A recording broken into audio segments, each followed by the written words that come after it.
Video games come in all shapes and sizes. You got your simple side-scrollers, your long expansive open worlds, your story-filled RPGs, there's many more to enjoy. But today, I'm talking about one genre in particular that pioneered many game franchises.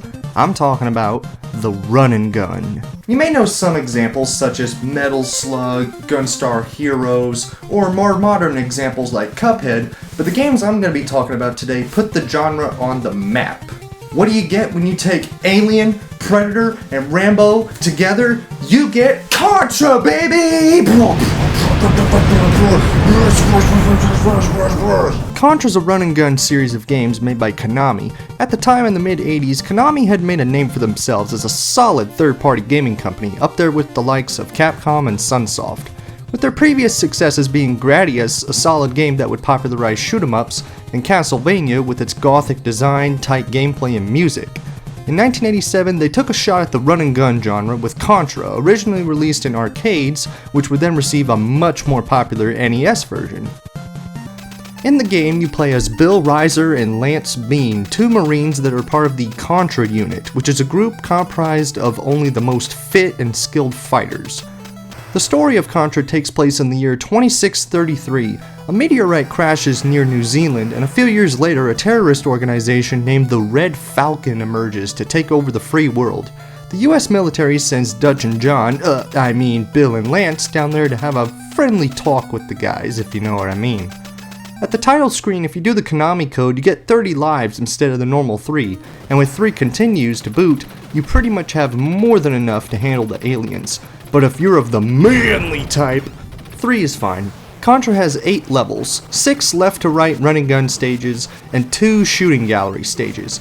In the run and gun levels, you dodge enemies and explosions, get to the boss, and shooty bang bang, you beat it, there you go. In the shooting gallery levels, you dodge bullets and duck behind these laser fences to shoot at the wall to make openings to get to the boss. I appreciate the variety, but I do wish they would have put at least 2 more stages like this into the game. It definitely would have helped increase the playtime, because considering how much these games cost back in the day, you're gonna need all that money to make sure you have a good time with it. Along the way, we have 5 weapons to choose from. There's the standard gun that you get from the start. It's okay, but we can do better.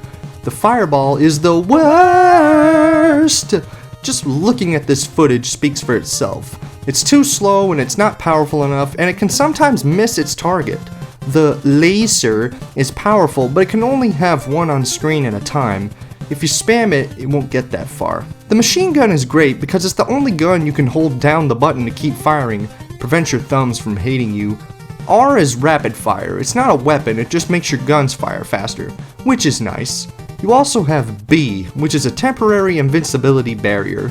But the best one is of course the spread gun. Beautiful spread. Its range is awesome, it's powerful, and you can manipulate the spread to be more tight, and it just annihilates anything in your way, even bosses. Speaking of bosses, how you'll fare against them depends on mainly what weapon you have. Some are easy, and some are just nightmares. The controls are pretty good, you can change your jump in mid-air. Take notes, Castlevania! Aiming in 8 directions is great, Mega Man! If you die in one hit, which is annoying, I get it, you get shot, but I thought these were buff macho dudes. Dutch can get shot and he can handle it. 0 out of 10, worst game ever, I'm just kidding. It's annoying, but it's not that bad. Back to the bosses, they range from a wall with turrets, a floating robo-eye, and by stage 3 you start seeing more extraterrestrial kinds of foes, like this monstrosity, as well as a UFO, a big burly blue man, and a wall. It's kinda lame. But after that, we finally make it to the final level, the alien's lair. And the tension is high here. Grounds and walls made of guts, and holy shit, what the fuck is that? Well, after blowing up the head, you continue down the level to face tight jumps, mouths spewing, homing spiderwebs, and face huggers. Then you see the final boss, a giant pulsating heart. Which is not that bad, actually.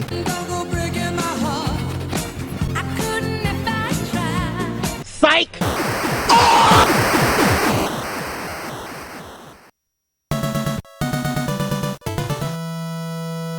And after that, you've officially beaten Contra. The island explodes as you escape in the chopper. Oddly enough, the Japanese version has a lot of stuff that they cut out of the English release, such as moving backgrounds like the jungle, snowfield, and the alien layer, and an opening and an extended ending cutscene where you get to the chopper.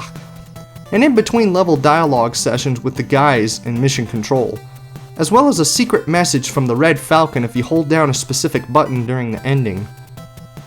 Well, that was fun. Apparently Konami thought so too, because with all that arcade and NES rent money, they decided to release a sequel only a few years later.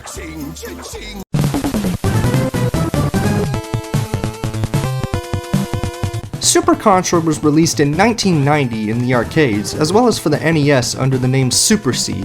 If you're wondering where the Contra went, long story short, leader funds rebels in a jungle, they call Contra kinda taboo word, so changed to avoid criticism. Everybody got that? Super C is very similar to Contra, mostly in the gameplay department. You still have to shooty bang bang your way through all 8 levels, beat the bosses, get to the chopper, boom, game finished. But I'm getting ahead of myself here. What's happened to the Red Falcon since we kicked their alien cabooses? Well, apparently the Red Falcon survivors took over another military base and took over the minds of Bill and Lance's army buddies. So now we're sent down there to have us some good old fun. Now, Super C may be similar to Contra, but it has its own differences on how it approaches to gameplay and sound design that, in my opinion, make it stand out on its own non-existent legs. I guess I'll start with the level design. In Contra, you move from left to right mostly, and vertically for one level, and you have the 2 shooting gallery stages. Super C has the left to right stages, but they incorporate a lot more slopes, which can lead to more open feeling levels, and it gives the player different challenges to face, like dodging falling men, or falling grenades, or falling shower lasers. What? More on that one later. Verticality also has more prominence in some levels, where most of the time you go up, while also using the left and right designs. The shooting gallery stages are gone, but are replaced with a new kind of level, which is basically Zelda with guns. Yeah, they're top-down levels. I actually prefer these over the shooting gallery ones. The open-ended design allows for more interesting challenges to overcome, and more cooler-looking bosses. The next change is in the weapons. Most of them are the same, such as the basic gun, the laser, and the machine gun, but 2 weapons had some changes. Spread isn't as powerful, since when you have it, bosses have more health to compensate. You were the chosen one! It's still useful, but the biggest glow-up has to go to the fireball. Instead of...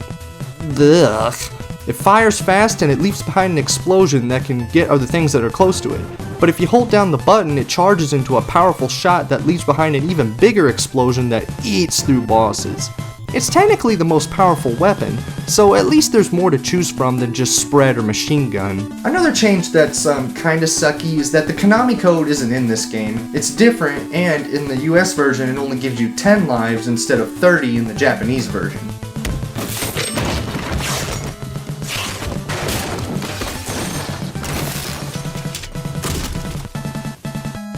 Since I brought up the Japanese version of Contra because it had a lot of differences, you'd think Super C would also have a lot of changes too. Well, no. Surprisingly, the Japanese version is almost exactly the same except for the 30 to 10 lives change that I mentioned earlier.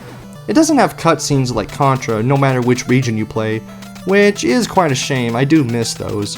The music is something I should bring up here though, because I don't know what it is about Super C's soundtrack, but it just sounds awesome. Contra's soundtrack was pretty good too, but the metal sounding echoey chiptunes in Super C are just absolutely phenomenal.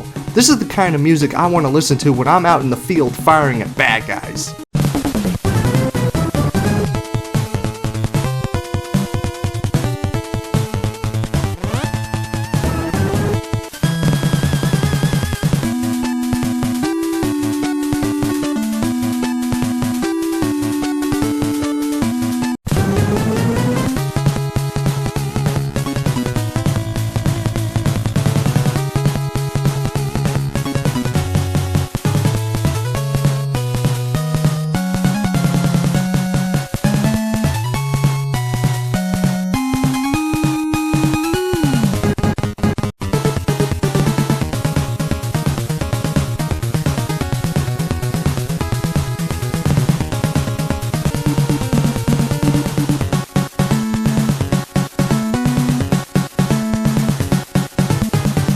The bosses are pretty cool too. Level 1 has a chopper full of green berets, but I eat green berets for breakfast.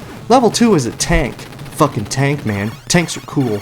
Level 3 has a big wall with eyes on it. Level 4 has a shower head that shoots lasers.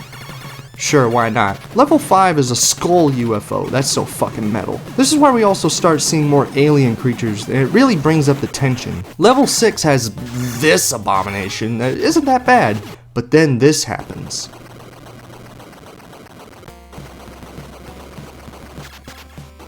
You one ugly motherfucker. Die!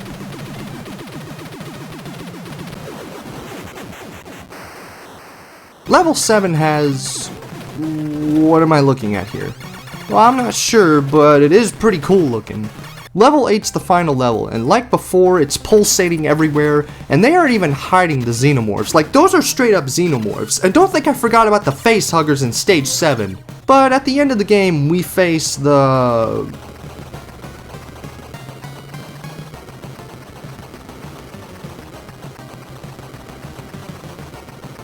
What the hell is even that? well, no matter. Just stand there, keep shooting, and boom, boom, boom, I win. It's chopper time. Nyah.